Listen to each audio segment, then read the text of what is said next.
Kur kanë shku me kast me vetë Muhamedin qysh o Zoti.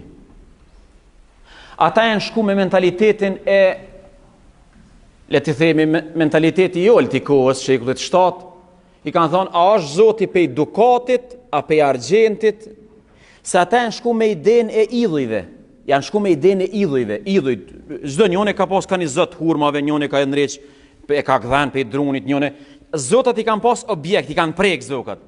Tash me qëtë mentalitet kanë shku të Muhamedi a.s. I kanë thonë Muhamedit, a na kallëzon tash të neve, qysh është Zoti i jytë që po fton ti. Logjika aty në është me dhonë përshkrim fizik Zotit. Allahu u përgjigj. Edhe ka zbrit surën që tonë e dini ju. Njëra ndër suret ma madhështore. Pse?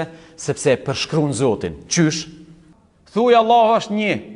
Ai është i pavarur. Nuk guxon Zoti me kon i varur. Nuk guxon Zoti me pas nevoja, sepse si të ka nevoja është i varur prej nevojës. As nuk ka lind dikë, as nuk është i lindur. Do më thonë, nuk ka atribute njerëzore Zoti. Nuk është Zoti si kur njerëzit. Kanti, një filozof gjerman, i jashtëzakonshëm thot, përzirja Zotit me njeriun e bën fetarinë e pamundshme. Ti s'mund me kon fetar mo, mbi qit pikpamje. Për çata, Islami ka ardhe ka nda fort Zotin edhe njeriun. E ka nda fort, Zoti është tjetër gjë, njeriu është tjetër gjë. Njeriu lind, shtohet, po kjo nuk i përket Zotit manushëm. Domethënë, këtu Islami e shkput në mënyrë të thellë Zotin edhe njeriu. Dhe ai nuk i ngjason askujt.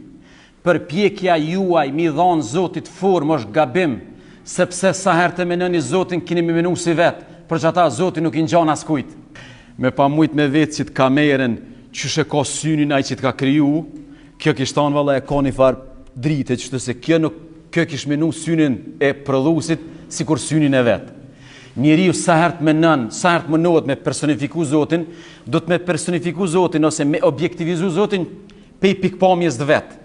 Për që ata që thot Zoti, Zotit nuk i ngjan askush.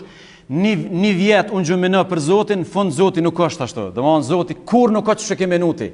Prandaj kur njeriu e mendon Zotin edhe mundohet me bë objekt, automatikisht e gabon, sepse Zoti nuk është si njeriu, mparjem.